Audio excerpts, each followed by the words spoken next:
College 101, Deciding on a College. Deciding on a college is no small task.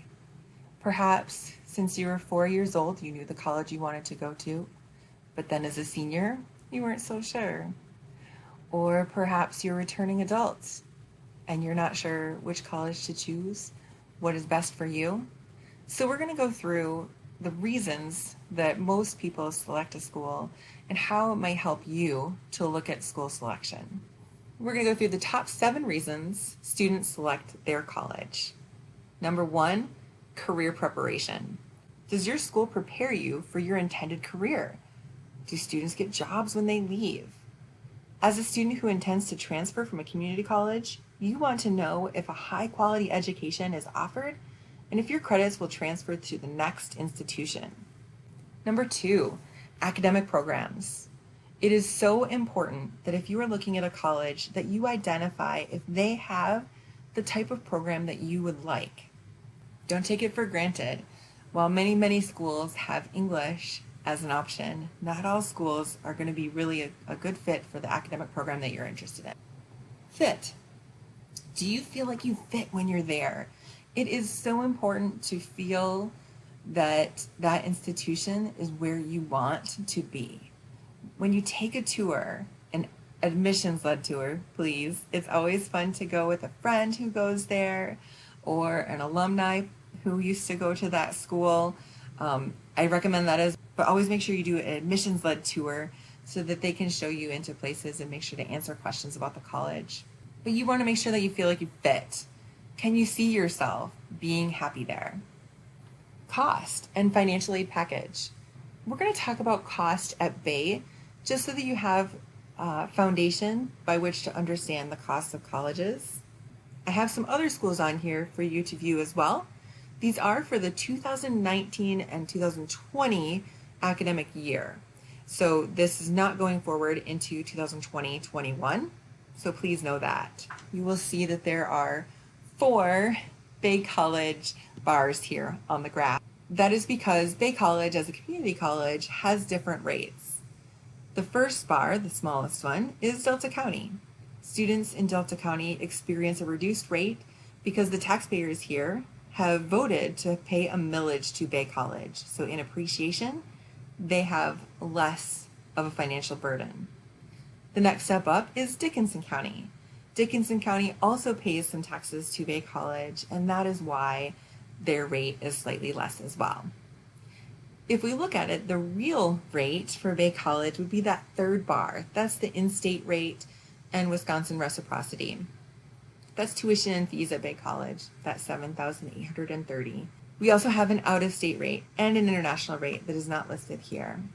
That $12,500 does include on-campus apartments, which for the 1920 year was a total of $3,200 to live on campus for the year. Now if we take a next step up, you'll see GVSU, NMU, Central, and you can see the costs associated with those. It is broken into the 2 sections of tuition and room and board. That's for a standard student. So what college can you afford? No one likes student loans, and Bay College really tries to keep you out of those. However, sometimes that's what it takes to get you to the career that you want. Personally, it took me 20 years to pay off my student loans, but that's because I over-borrowed. I did not understand what I was getting into when I took those loans. However, I never regretted paying those loans because I have the career of my dreams because of the degree that I got. So it is worth it in the end. You do have to keep that end goal in mind. Next, in the reasons students select their college is number 5, reputation of the college. I think that speaks for itself. You want to make sure that the college that you are attending has really high quality education to give you the best outlook for your future. Next is geography. Most students choose to stay close to home, and that's okay. Don't feel like you need to go a long way from home to be an adult. You're going to be an adult no matter where you're at. Students who are non-traditional and who already have a life established, geography is a really important factor because you don't want to move your whole life to go to school. So this is a great thing. You can stay close to home or leave if you like, and either of those is just fine. And then parents and peers. Of course, these are going to be formative people for you. When your big sister went to a school or your dad went to a certain school and they absolutely love it, of course, that's going to weigh in your decision, as well as it should. So that's great. Just make sure to always keep in mind what you want, what your heart is telling you, and where you want to be. And all that fit. Very, very important. Blaze your own path. Some questions to consider when you are looking for a college. Number 1, is the school accredited? Oh, that is so important. You want to be certain that your school is accredited. That way you know that your credits count, right? Being accredited means that an accrediting body, very important, very high level, has looked at the college, looked at the people employed there, how the business side of a college is run, how they are educating their students, the level of instructors that are there, the level of coursework that is taking place. All of these things weigh into if the school is accredited or not. You want to be sure that your school is accredited, especially if you're going to transfer. We'll talk more about that in the transfer video. Number 2, do I meet the admissions criteria? So if you are a 2.0 student in school, that's fine. In high school, whether that was last year or 13 years ago, but probably Harvard isn't the right fit then, right? So just make sure you know the admissions criteria of the schools that you're looking at. Number 3, what is the average class size?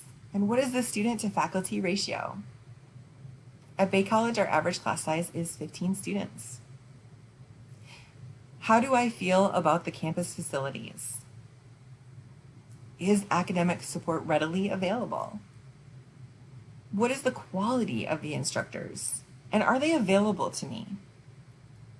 Will my classes be taught by TAs or teaching assistants? What kind of on-campus activities are there? Do they have sports or extracurricular activities that you want to participate in? If needed, what kind of transportation is available on campus? Can you bring your car to campus? Would be another one.